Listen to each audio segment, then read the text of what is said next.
Chapitre 14. Le retour de Thomas. Les 10 sont dans la cour de la maison du Cénacle. Ils parlent entre eux, puis ils prient. Ensuite, ils recommencent à parler. Simon le Zélote dit « Je suis vraiment affligé de la disparition de Thomas. Je ne sais plus où le chercher. » Jean dit « Et moi non plus. » Il n'est pas chez les parents, il n'a été vu par personne, pourvu qu'il ne l'ait pas pris. S'il en était ainsi, le maître n'aurait pas dit « Je dirai le reste quand l'absent sera là. » Simon dit « C'est vrai. Cependant, je veux encore aller à Béthanie. Peut-être il erre dans ces collines sans oser se montrer. » Va, va, Simon, tu nous as tous rassemblés et sauvés en nous réunissant, car tu nous as amenés chez Lazare. Avez-vous entendu quelle parole le Seigneur a eue pour lui? Il a dit « Le premier qui en mon nom a pardonné et guidé. » Pourquoi ne le met-il pas à la place de l'Iscariote? Demande Matthieu. Philippe répond « Parce qu'il ne voudra pas donner au parfait ami la place du traître. » Pierre dit « J'ai entendu dire tout à l'heure, quand j'ai fait un tour au marché et que j'ai parlé à des marchands de poissons, que, oui, je puis me fier à eux, que ceux du temple ne savent que faire du corps de Judas. Je ne sais pas qui l'a fait, mais ce matin à l'aube, les gardiens du temple ont trouvé son corps corrompu, avec encore la corde au cou, à l'intérieur de l'enceinte sacrée. Je pense que ce sont des païens qui l'ont détaché et jeté là à l'intérieur, qui sait comment. » Jacques d'Alphée dit « À moi, on a dit hier soir à la fontaine que dès hier soir, on a lancé les viscères du traître jusque contre la maison d'Anna. Des païens certainement, car nul Hébreu n'aurait touché ce corps après plus de 5 jours. Qui sait comme il était décomposé. » Oh, une horreur! Depuis le sabbat. Jean pâlit à ce souvenir. Mais comment a-t-il fini dans cet endroit? C'était à lui? Barthélemy dit. Et qui a jamais su quelque chose d'exact de Judas de Kériote? Rappelez-vous comme il était fermé, compliqué. Simon répond. Tu peux dire menteur, Barthélemy. Jamais il n'était sincère. Pendant les 3 ans qu'il a été avec nous, nous qui avions tout en commun, nous étions devant lui comme devant le mur élevé d'une forteresse. Jude d'Alphée s'écrie. « D'une forteresse! Oh, Simon! Dis plutôt d'un labyrinthe! » Jean dit. « Oh, écoutez, ne parlons pas de lui. Il me semble qu'on va l'évoquer et qu'il doit venir nous troubler. Je voudrais effacer son souvenir de moi et de tous les cœurs, qu'ils soient hébreux ou gentils. Hébreux pour ne pas rougir d'avoir, de notre race, enfanté ce monstre, gentils pour que parmi eux il n'y ait pas quelqu'un qui puisse dire un jour « Ce fut quelqu'un d'Israël qui le trahit. Je ne suis qu'un garçon, et je ne devrais pas parler le premier devant vous. Je suis le dernier, et toi, Pierre, tu es le premier, et ici il y a le Zélote et Barthélemy qui sont instruits, et il y a les frères du Seigneur. Mais voilà, je voudrais mettre vite à la 12e place quelqu'un qui soit saint, car tant que je verrai cette place vide dans notre groupe, je verrai la bouche de l'enfer avec ses puanteurs parmi nous, et j'ai peur que cela nous dévoie. » Mais non, Jean, tu es resté impressionné par l'horreur de son crime et de son corps pendu. Non, non, la mère aussi a dit « J'ai vu Satan en voyant Judas de Kériote. Oh, hâtons-nous de chercher un saint pour mettre à cette place. » Écoute, moi, je ne choisis personne. Si lui, qui était Dieu, a choisi un Iscariote, que choisira donc le pauvre Pierre? Et pourtant, tu devras bien. Non, mon cher, moi je ne choisis rien. Je le demanderai au Seigneur. Assez de péchés faits par Pierre. Jacques d'Alphée dit: il y a tant de choses que nous devons demander. L'autre soir, nous sommes restés comme hébétés, mais nous devons nous faire apprendre, car comment ferons-nous pour comprendre si une chose est vraiment un péché ou si elle ne l'est pas? Vois comme le Seigneur parle des païens d'une façon différente de la nôtre. Vois comme il excuse plutôt une lâcheté et un reniement que le doute sur la possibilité de son pardon. « Oh, moi, j'ai peur de mal faire, » dit-il découragé. Vraiment, il nous a tant parlé, et pourtant il me semble ne rien savoir. Je suis hébété depuis une semaine, avoue découragé l'autre Jacques. Moi aussi, et moi de même. Ils sont tous dans les mêmes conditions et se regardent l'un l'autre avec étonnement. Ils recourent à ce qui est désormais leur dernière solution. Nous irons trouver Lazare, disent-ils. Peut-être que là, nous trouverons le Seigneur et Lazare nous aidera. On frappe à la porte. Ils se taisent tous pour écouter et ils poussent un « oh » de stupeur en voyant entrer dans le vestibule Élie avec Thomas, un Thomas si hagard qu'il semble que ce ne soit plus lui.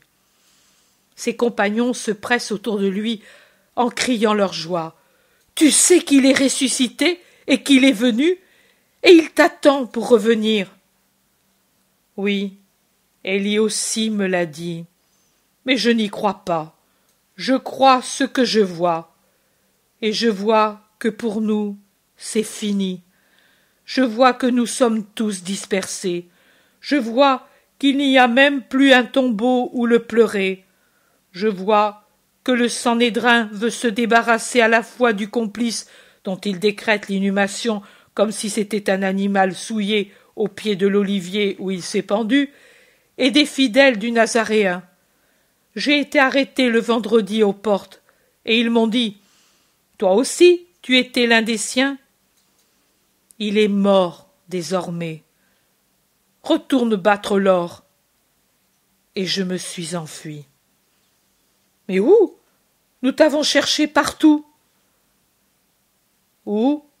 Je suis allé vers la maison de ma sœur à Rama, puis je n'ai pas osé entrer car, pour qu'une femme ne m'adresse pas de reproches. Alors j'ai erré à travers les montagnes de Judée, et hier j'ai fini à Bethléem, dans sa grotte. Combien j'ai pleuré! J'ai dormi dans les décombres, et c'est là que m'a trouvé Élie quand il est venu. Je ne sais pourquoi. Élie dit « Pourquoi? Mais parce qu'aux heures de joie ou de douleur trop grandes, on va où on sent Dieu davantage. Moi, bien des fois, ces années-ci, je suis allé là, de nuit, comme un voleur, pour me sentir caresser l'âme par le souvenir de son vagissement. Et puis, je m'échappais, dès le lever du soleil, pour ne pas être lapidé. Mais j'étais déjà consolé. Maintenant, j'y suis allé pour dire à cet endroit « Je suis heureux » et pour en prendre ce que je puis. Nous en avons décidé ainsi. Nous voulons prêcher sa foi, mais nous en recevrons la force d'un morceau de ce mur, d'une poignée de cette terre, d'une écharde de ces poteaux. Nous ne sommes pas assez saints pour oser prendre la terre du calvaire. Tu as raison, Élie. Nous devrions le faire nous aussi, et nous le ferons. Mais Thomas dormait et pleurait. Je lui ai dit « Éveille-toi et ne pleure plus. Il est ressuscité. » Il ne voulait pas me croire, mais j'ai tellement insisté que je l'ai persuadé. Le voici.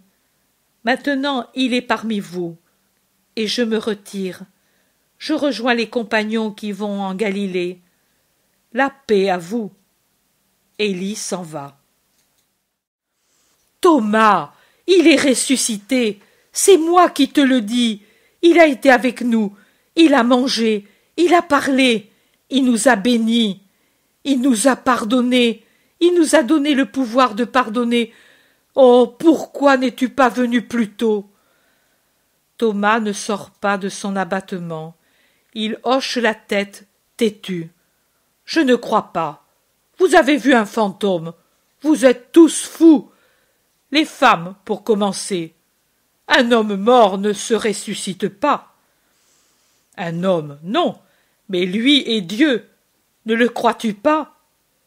Si, je crois qu'il est Dieu, mais précisément parce que je le crois, je dis que, si bon qu'il puisse être, il ne peut l'être au point de venir parmi ceux qui l'ont si peu aimé, et je dis que, si humble qu'il soit, il doit en avoir assez de s'humilier dans notre carne. Non, il doit être, il l'est certainement, triomphant au ciel, et peut-être il apparaîtra comme esprit. Je dis peut-être. Nous ne méritons même pas cela. Mais ressusciter en chair et en os, non. Non, je ne le crois pas. Mais si, nous l'avons baisé, vu manger, entendu sa voix, senti sa main, vu ses blessures. Rien, je ne crois pas. Je ne puis croire. Pour croire, je devrais voir. Si je ne vois pas dans ses mains le trou des clous, et si je n'y mets pas le doigt, si je ne touche pas les blessures de ses pieds, et si je ne mets pas ma main où la lance a ouvert son côté, moi, je ne crois pas. Je ne suis pas un enfant ou une femme. Je veux l'évidence. Ce que ma raison ne peut accepter, je le refuse. Et je ne puis accepter votre parole. Mais Thomas, te semble-t-il que l'on veuille te tromper? Non, mes pauvrets, au contraire, bienheureux, vous qui êtes assez bons pour vouloir m'amener à avoir la paix que vous avez réussi à vous donner par votre illusion. Mais moi, je ne crois pas à sa résurrection. Tu ne crains pas qu'il te punisse, il entend et voit tout, sais-tu? Je demande qu'il me persuade. J'ai une raison et je m'en sers. Que lui, maître de la raison humaine, redresse la mienne si elle est dévoyée. Mais la raison, lui le disait, elle est libre. Raison de plus pour que je ne la rende pas esclave d'une suggestion collective. Je vous aime bien, et j'aime bien le Seigneur. Je le servirai comme je puis, et je serai avec vous pour vous aider à le servir. Je prêcherai sa doctrine, mais je ne puis croire que si je vois. Et Thomas, entêté, n'écoute que lui-même. Il lui parle de tous ceux qui l'ont vu, et comment ils l'ont vu. Il lui conseille de parler avec la mère, mais lui secoue la tête, assis sur un siège de pierre, plus pierre, lui, que son siège. Têtu comme un enfant, il répète « Je croirai si je vois ». La grande parole des malheureux qui nient ce qu'il est doux et si sain de croire quand on admet que Dieu peut tout. Jésus dit « Petits gens, le cycle est fini. Après cela, vous mettrez l'apparition à Thomas incrédule que vous avez eue le 9 août 1944. Et quand tout l'Évangile sera écrit, il faudra encore y ajouter beaucoup pour les journées des Palmes, du lundi, mardi, mercredi pascal et de la matinée du jeudi, comme je l'ai dit depuis le début. Les parties à insérer, prises dans ce que tu as vu l'an dernier, je te les ai déjà indiquées. Si le père Migliorini le veut, il peut mettre les dictées de l'an passé que je t'indique maintenant. Et comme je prévois les observations de trop nombreux Thomas et de trop nombreux scribes de maintenant sur une phrase de cette dictée qui semble en opposition avec la gorgée d'eau offerte par Longin, Oh, comme les négateurs du surnaturel, les rationalistes de la perfection, au contraire, seraient heureux de pouvoir trouver une fissure dans le magnifique ensemble de cette œuvre de la bonté divine et de ton sacrifice, petit Jean. Ils pourraient en faire levier dans cette fissure avec le pic de leur rationalisme meurtrier, faire tout écrouler. Aussi, pour les prévenir, je dis et explique.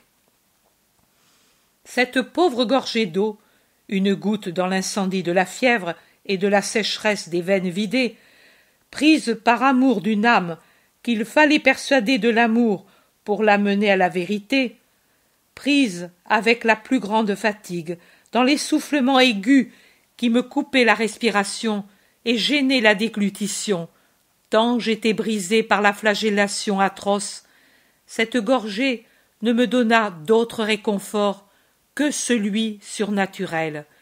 Pour la chair, ce ne fut rien, pour ne pas dire un tourment. Il aurait fallu des fleuves pour ma soif de ce moment, et je ne pouvais boire à cause de l'angoisse des douleurs précordiales. Et tu sais ce qu'est cette douleur. Il m'aurait fallu des fleuves ensuite, et on ne me les donna pas. Et je n'aurais pas pu les accepter à cause de l'étouffement toujours plus fort. Mais quel réconfort aurait été donné à mon cœur s'il m'avait été offert.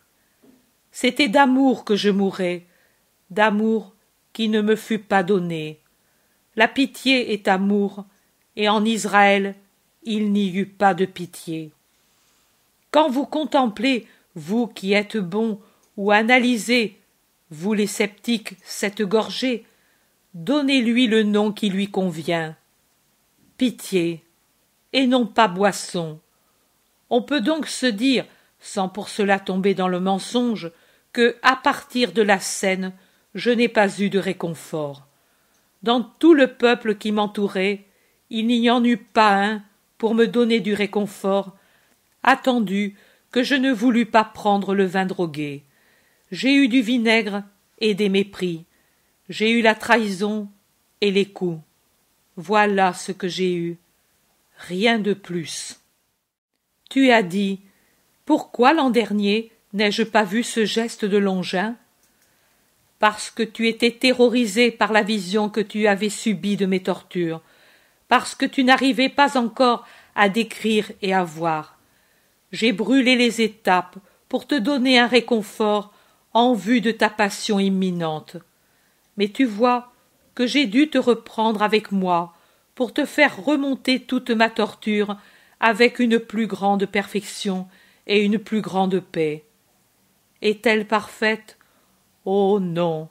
La créature, même tenue dans mes bras et fondue avec moi, est toujours une créature, et elle aura toujours des réactions et des capacités de créature.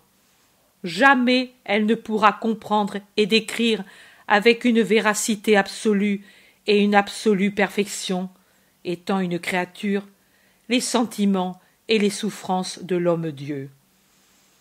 Et du reste, ils ne seraient pas compris par la plupart. Déjà, ceux-ci ne sont pas compris. Et au lieu de se mettre à genoux pour bénir Dieu qui nous a donné cette connaissance, unique chose à faire, la plupart prendront des livres et des bouquins, compulseront, mesureront, regarderont à contre-jour, espérant, espérant, espérant. Quoi? Mais de trouver des contradictions avec d'autres travaux semblables, et démolir, démolir, démolir, au nom de la science humaine, de la raison humaine, de la critique humaine, de l'orgueil 3 fois humain. Combien il est démoli par l'homme d'œuvres saintes pour construire avec les décombres des édifices qui ne sont pas saints. Vous avez enlevé l'or pur, pauvres hommes, le simple et précieux or de la sagesse, et vous avez mis du stuc et du plâtre, teint maladroitement de poussière dorée, que le choc de la vie, des personnes, des intempéries humaines délave tout de suite, en laissant une marque de lèpre, qui bientôt se pulvérise, réduisant à rien votre savoir. Ô pauvre Thomas, qui ne croyez qu'à ce que vous comprenez et que vous éprouvez, vous, en vous. Mais bénissez Dieu et cherchez à monter, puisque je vous donne la main. Montez dans la foi et dans l'amour. J'ai voulu l'humiliation des apôtres pour qu'ils fussent capables d'être des pères des âmes. Je vous en prie, et je parle en particulier à vous, mes prêtres, acceptez l'humiliation d'être placés après un laïc pour devenir père des âmes. Cette œuvre est pour tous, mais comme il est particulièrement dédié à vous, cet évangile, dans lequel le Maître prend par la main ses prêtres et les conduit avec lui parmi les rangs des élèves, pour que les prêtres deviennent des maîtres capables de guider les élèves. Cet évangile, dans lequel le médecin vous conduit parmi les malades, car tout homme a sa maladie spirituelle, et vous en montre les symptômes et les soins à donner. Allons donc, venez et regardez, venez et mangez, venez et buvez, et ne refusez pas et ne haïssez pas le petit Jean.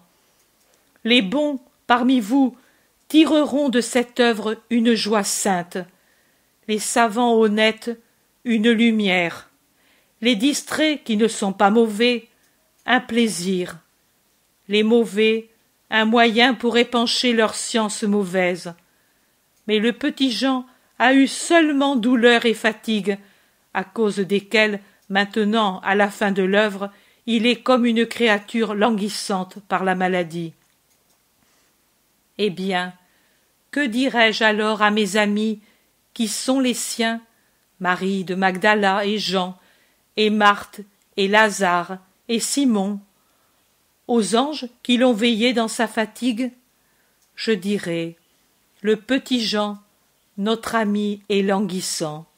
Allons lui porter l'eau des fleuves éternels et lui dire, viens, petit Jean, contemple ton soleil et lève-toi, car beaucoup voudraient voir ce que tu vois, mais ce n'est qu'aux préférés qu'il est accordé de connaître avant le temps le Seigneur éternel et ses journées dans le monde. Viens, le Sauveur, avec ses amis, vient à ta demeure, en attendant que tu ailles avec lui et eux à sa demeure. Va en paix, je suis avec toi. Chapitre 15. Jésus apparaît aux apôtres avec Thomas. Jésus dit, viens, petit Jean, comme le petit Benjamin, dont la vision t'a tellement plu, mets ta main dans la mienne, pour que je te conduise à travers mes champs de grâce. Des grâces pour toi et pour les autres, des dons et des dons, car chaque chose que je te révèle ou te dis est un grand don. Tu n'en connais même pas la valeur spirituelle. Celle-ci, pour toi, est infinie. La valeur culturelle, dis-je, historique, si cela te plaît davantage. Ce sont des gemmes de prix. Toi, comme un enfant, tu les trouves mises dans tes mains, et tu les aimes pour leurs couleurs variées, mais tu ne sais pas leur donner d'autre valeur que celle de don et de beauté, et de preuve de mon amour. D'autres, au contraire, plus instruits que toi, mais moins aimés que toi, les observent avec anxiété, et te les demandent avec anxiété, ces gemmes spirituelles que ton Jésus te donne, et ils les observent et les étudient, et les estiment avec une science plus grande que la tienne, et, leur volonté le voulant, que ce fût avec ta façon d'aimer. Mais cela est plus difficile pour eux qui sont compliqués. Il n'y a que les petits qui sachent aimer simplement, franchement, purement. Tu ne sais qu'aimer, mais reste pour moi toujours ainsi. Amuse-toi avec les gemmes de toutes les couleurs que je te donne, et donne-les, généreuses et heureuses, à ceux qui les attendent. Je remplirai toujours ta petite main de nouveaux trésors. Ne crains pas, donne, donne. Ton roi a des coffres inépuisables pour la joie de ses petits. Et je vois ce qui suit. Les apôtres sont rassemblés au cénacle autour de la table où fut consommée la Pâque. Pourtant, par respect, la place du milieu, celle de Jésus, est restée vide. Les apôtres aussi, maintenant qu'il n'y a plus celui qui les groupe et les répartit selon sa propre volonté et par un choix inspiré par l'amour, se sont placés différemment. Pierre est encore à sa place, mais à la place de Jean, il y a maintenant Jude Thaddée. Puis vient Barthélemy, le plus âgé des apôtres. Puis Jacques, frère de Jean, presque au coin de la table, du côté droit pour moi qui regarde. Près de Jacques, mais sur le plus petit côté de la table, est assis Jean. Après Pierre, d'autre part, vient Matthieu, et après lui, Thomas, puis Philippe, puis André, puis Jacques, le frère de Jude Thaddée, et Simon le Zélote sur les autres côtés. Le plus long côté, en face de Pierre, est vide, car les apôtres sont sur des sièges plus rapprochés qu'ils ne l'étaient pour Pâques. Les fenêtres sont barrées et les portes aussi. La lampe, allumée avec seulement 2 becs, répand une faible lumière seulement sur la table. Le reste de la vaste pièce est dans la pénombre. Jean, qui a derrière lui une crédence, a la charge de présenter à ses compagnons ce qu'ils désirent de leur nourriture frugale, composée de poissons, qui est sur la table, de pain, de miel et de petits fromages frais. C'est en se tournant de nouveau vers la table pour donner au frère le fromage qu'il a demandé que Jean voit le Seigneur. Jésus est apparu d'une manière très curieuse.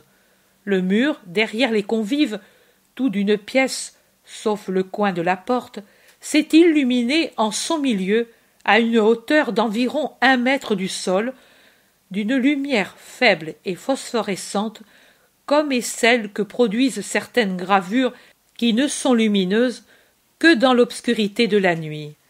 La lumière, haute d'environ 2 mètres, a une forme ovale comme une niche.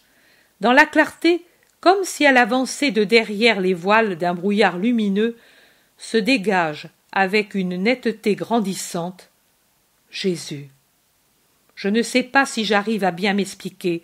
Il semble que son corps coule à travers l'épaisseur du mur. Il ne s'ouvre pas, il reste compact, mais le corps passe tout de même. La lumière paraît la première émanation de son corps, l'annonce de son approche.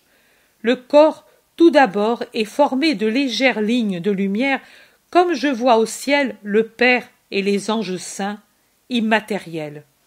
Puis, il se matérialise de plus en prenant en tout l'aspect d'un corps réel, celle de son divin corps glorifié. J'ai mis longtemps pour décrire, mais la chose est arrivée en quelques secondes. Jésus est vêtu de blanc, comme quand il ressuscita et apparut à sa mère, très beau, affectueux et souriant.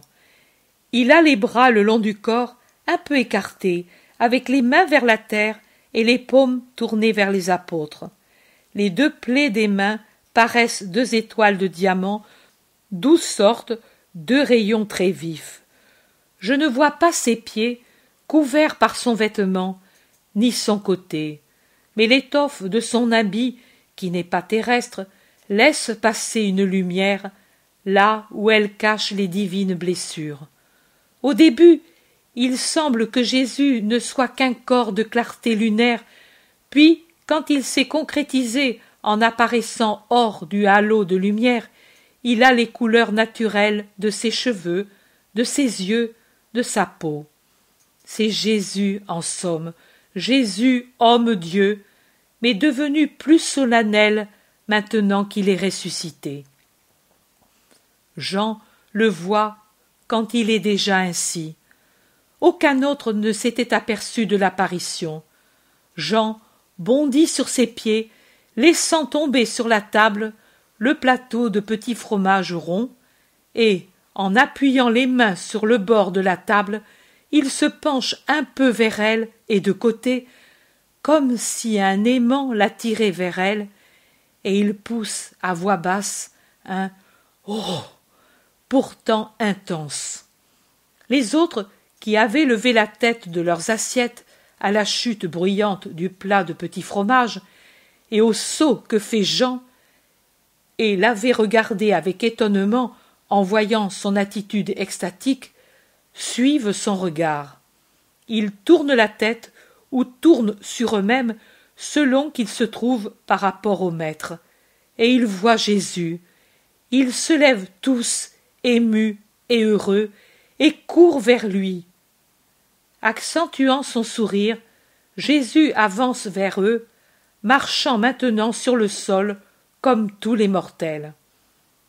Jésus, qui d'abord ne fixait que Jean, et je crois que celui-ci s'est tourné, attiré par ce regard qui le caressait, les regarde tous, et il dit « Paix à vous !»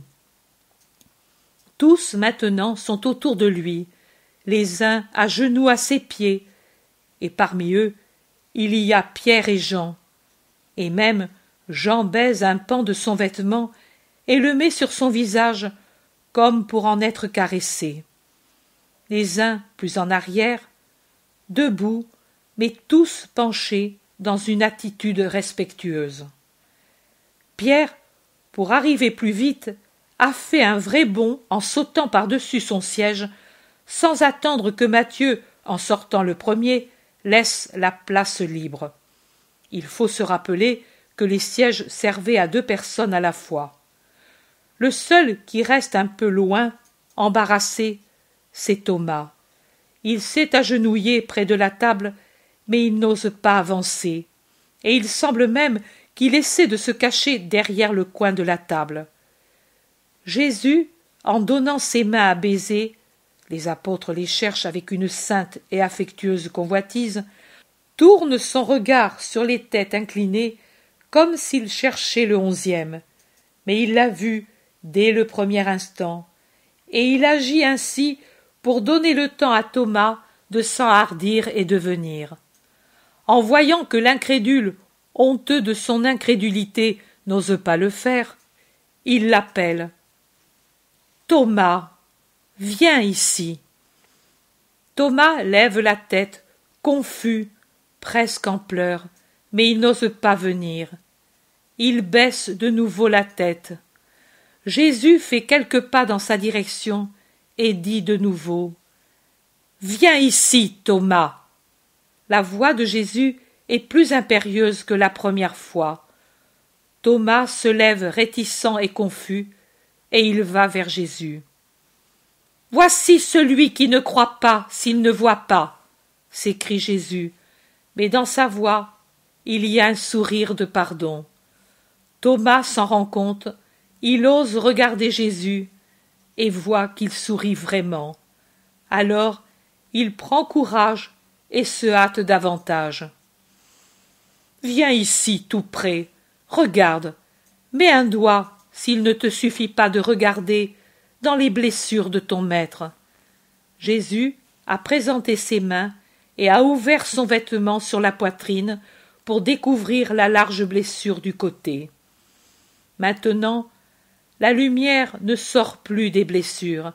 Elle n'en sort plus depuis que, sortant de son halo de lumière lunaire, il s'est mis à marcher comme un homme mortel. Et les blessures apparaissent dans leur sanglante réalité, 2 trous irréguliers dont celui de gauche va jusqu'au pouce, qui transperce un poignet et une paume à leur base, et une longue entaille qui, dans le côté supérieur, forme légèrement un accent circonflexe à son côté. Thomas tremble, regarde et ne touche pas. Il remue les lèvres, mais n'arrive pas à parler clairement. « Donne-moi ta main, Thomas, dit Jésus avec tant de douceur, et il prend avec sa main droite la main droite de l'apôtre et en saisit l'index et l'amène dans la déchirure de sa main gauche et le fait entrer profondément pour lui faire sentir que la paume est transpercée, et puis de sa main l'amène à son côté. Et même il saisit maintenant les 4 doigts de Thomas à leur base, au métacarpe, et il met ses 4 gros doigts dans la déchirure de la poitrine en les faisant entrer, ne se bornant pas à les appuyer sur le bord, et les y tient en regardant fixement Thomas. Un regard sévère et pourtant doux pendant qu'il continue. « Mets là ton doigt, place tes doigts, et même ta main, si tu veux, dans mon côté, et ne sois pas incrédule, mais croyant. » C'est ce qu'il dit pendant qu'il fait ce que j'ai dit auparavant. Thomas, il semble que le voisinage du cœur divin qu'il touche presque lui a communiqué le courage, arrive finalement à parler et à détacher les mots, et il dit en tombant à genoux, les bras levés et avec des larmes abondantes de repentir: « Mon Seigneur et mon Dieu !» Il ne sait dire rien d'autre. Jésus lui pardonne, il lui met la main droite sur la tête et répond: « Thomas, Thomas, maintenant tu crois parce que tu as vu, mais heureux ceux qui croiront en moi sans avoir vu. Quelle récompense devrais-je leur donner si je dois vous récompenser, vous dont la foi a été secourue par la force de la vision ?» Puis Jésus passe son bras sur l'épaule de Jean en prenant Pierre par la main et s'approche de la table. Il s'assoit à sa place. Maintenant, ils sont assis comme le soir de Pâques. Cependant, Jésus veut que Thomas s'assoie après Jean. « Mangez, amis, dit Jésus. Mais personne n'a plus faim.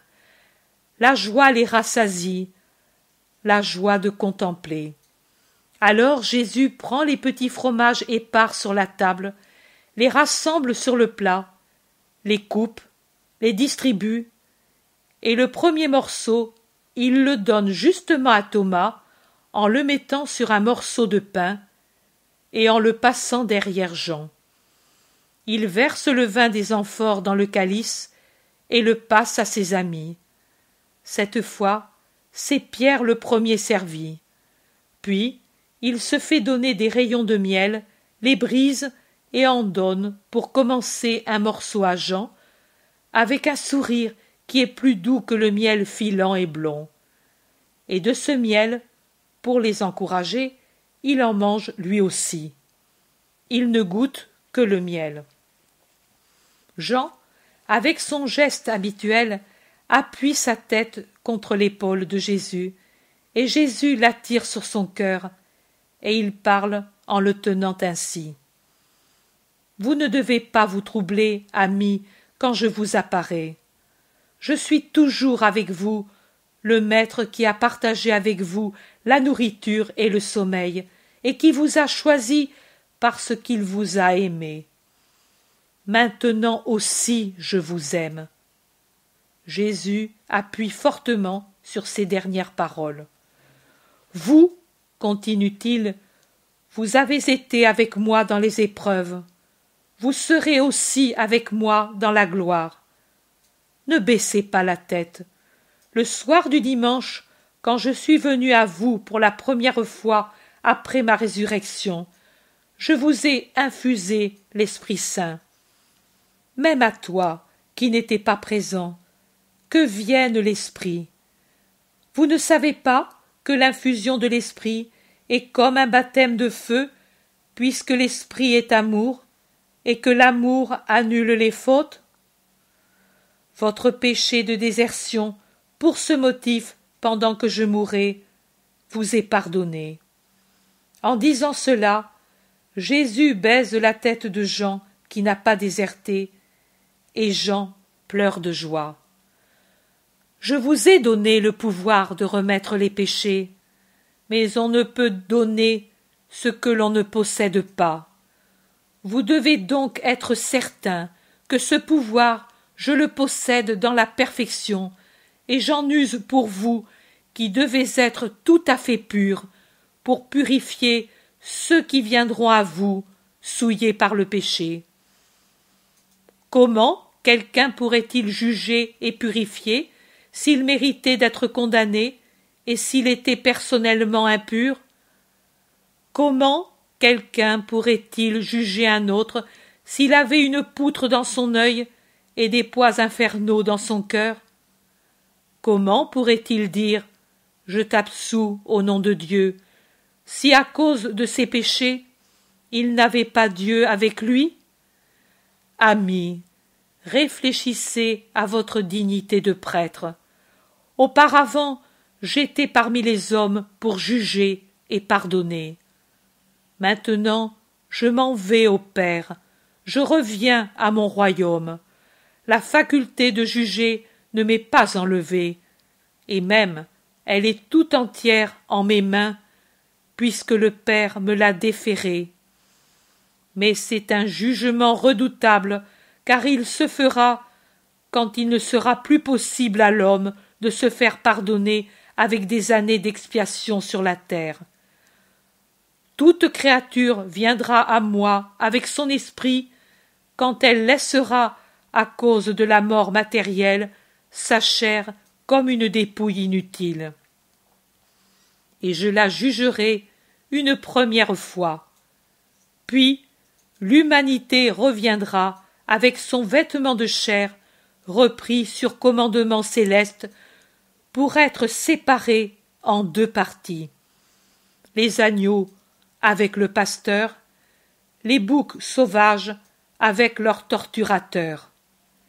Mais combien y aurait-il d'hommes qui seraient avec leur pasteur si après le bain du baptême il n'y avait plus quelqu'un pour pardonner en mon nom? Voilà pourquoi je crée les prêtres, pour sauver ceux qui ont été sauvés par mon sang. Mon sang sauve, mais les hommes continuent à tomber dans la mort, à retomber dans la mort. Il faut que quelqu'un qui en a le pouvoir les lave continuellement en lui 70 et 70 fois 7 fois, pour qu'ils ne soient pas la proie de la mort. Vous et vos successeurs le ferez. À cause de cela, je vous absous de tous vos péchés, car vous avez besoin de voir, et la faute aveugle, car elle enlève à l'esprit la lumière qui est Dieu. Parce que vous avez besoin de comprendre, et la faute abétit, car elle enlève à l'esprit l'intelligence qui est Dieu. Parce que vous avez le ministère de purifier, et la faute souille, car elle enlève à l'esprit la pureté qui est Dieu. Il est grand votre ministère, de juger et d'absoudre en mon nom. Quand vous consacrerez pour vous le pain et le vin, et en ferez mon corps et mon sang, vous ferez une chose grande, surnaturellement grande et sublime. Pour l'accomplir dignement, vous devez être pur, puisque vous toucherez celui qui est le pur, et que vous vous nourrirez de la chair d'un Dieu. Vous devrez être pur de cœur, d'esprit, de membres et de langue, car c'est avec le cœur que vous devrez aimer l'Eucharistie. Et il ne faudra pas mêler à cet amour céleste des amours profanes qui seraient un sacrilège. Pur d'esprit, parce que vous devez croire et comprendre ce mystère d'amour, et l'impureté de pensée tue la foi et l'intelligence. Il reste la science du monde, mais en vous meurt la sagesse de Dieu. Vous devrez être purs de membres, car dans votre sein descendra le Verbe, comme il est descendu dans le sein de Marie, grâce à l'amour. Jésus dit: vous avez l'exemple vivant de ce que doit être un saint qui accueille le Verbe qui se fait chair. Cet exemple est celui de la femme sans faute d'origine et sans faute individuelle qui m'a porté. Observez comme est pur le sommet de l'Hermon encore enveloppé dans le voile de la neige d'hiver.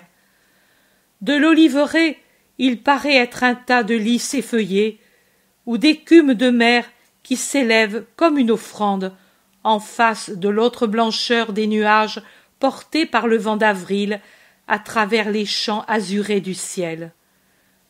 Observez un lys qui ouvre maintenant sa corolle à un sourire parfumé, et pourtant l'une et l'autre pureté sont moins vives que celle du sein qui m'a formé.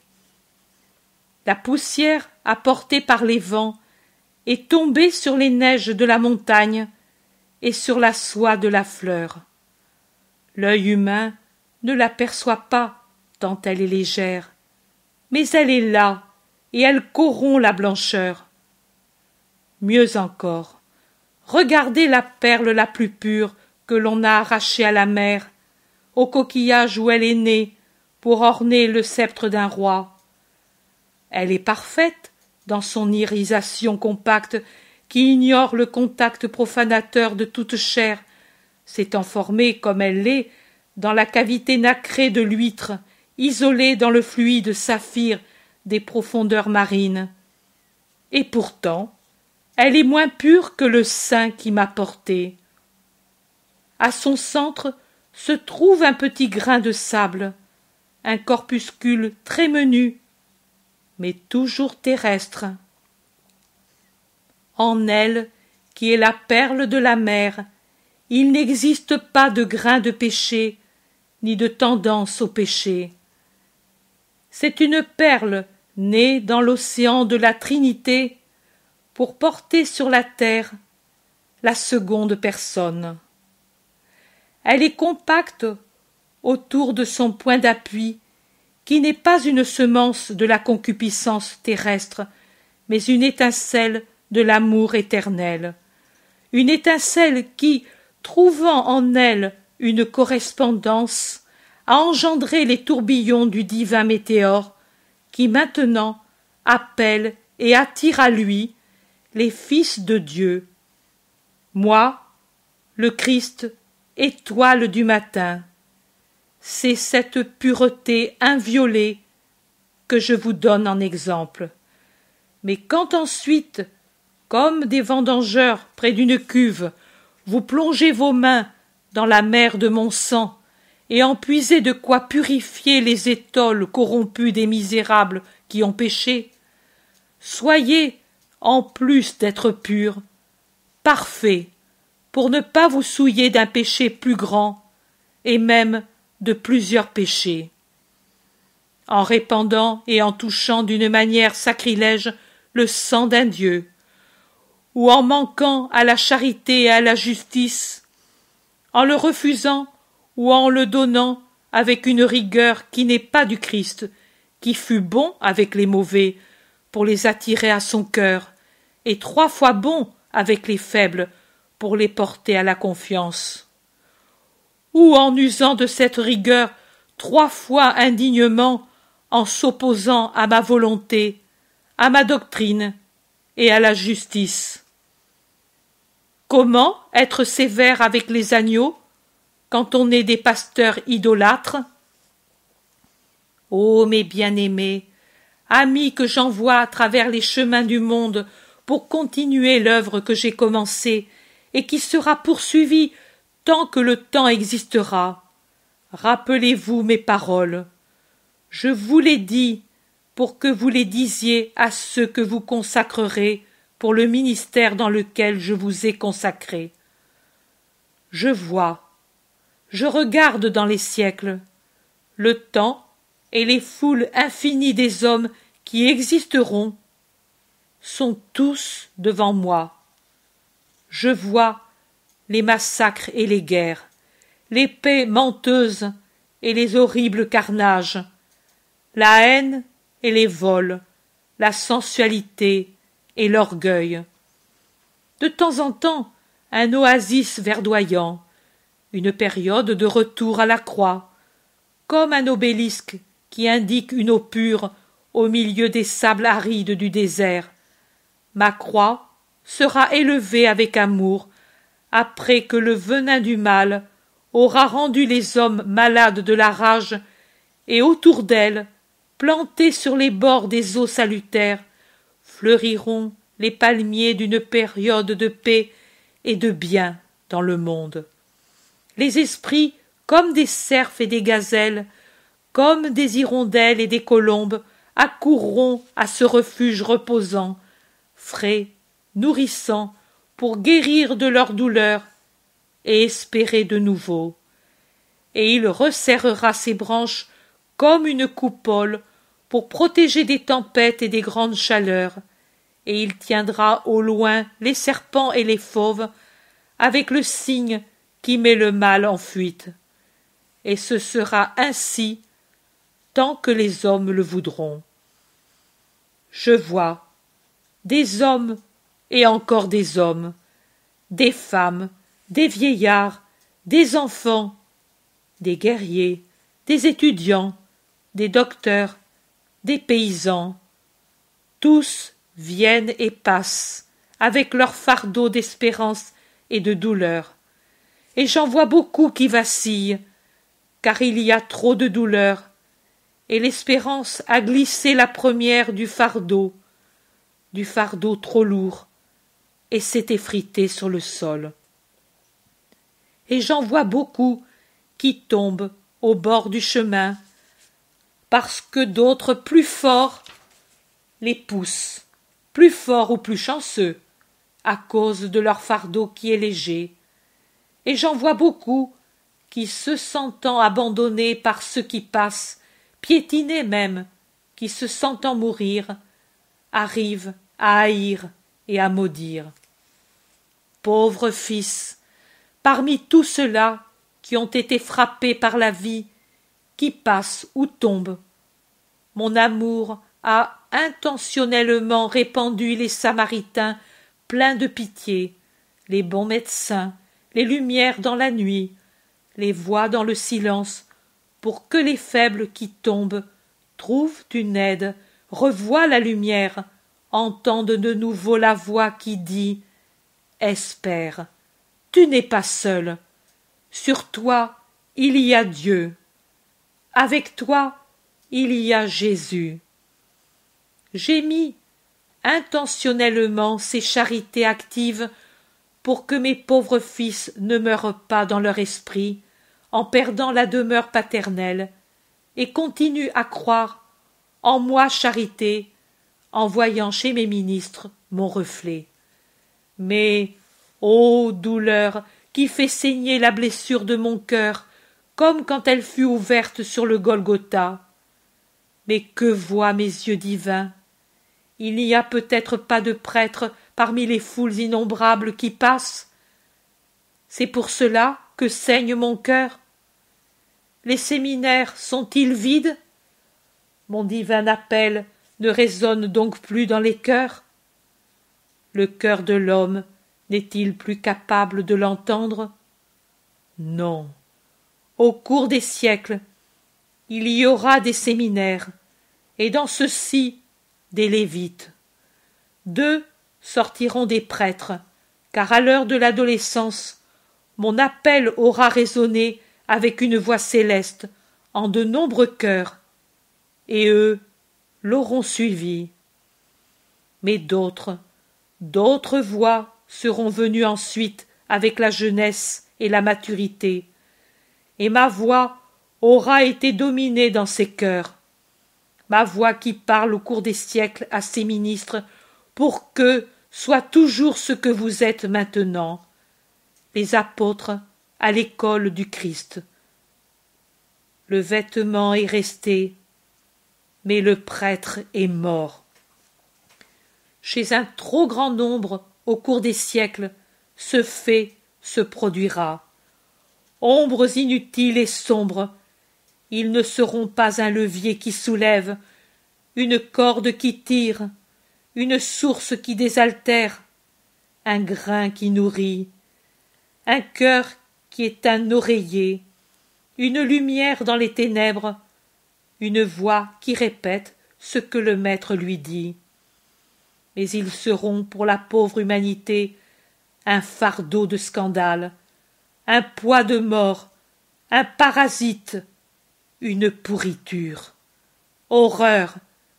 Les plus grands Judas de l'avenir, je les aurai encore et toujours parmi mes prêtres.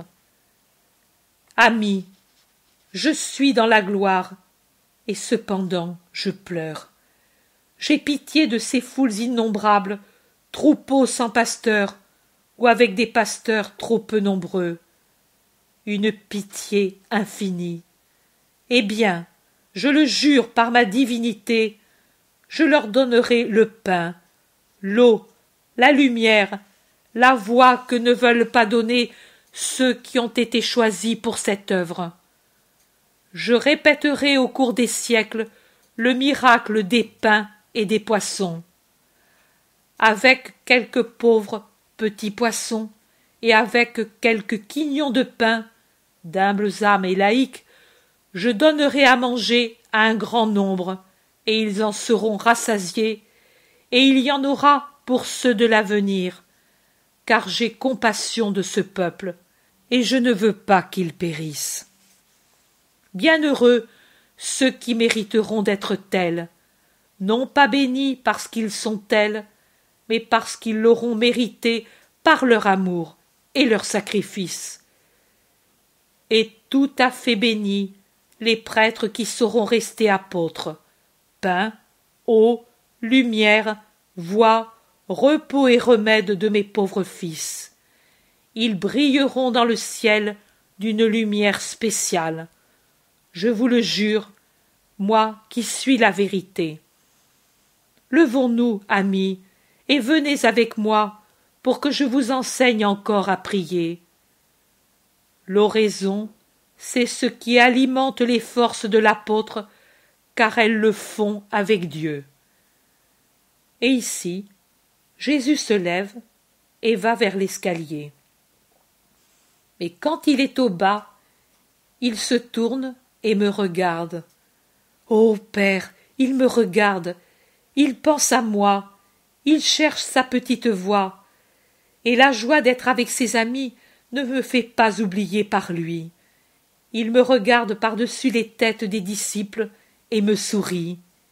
Il lève la main pour me bénir, et il dit « La paix soit avec toi ». Et la vision finit.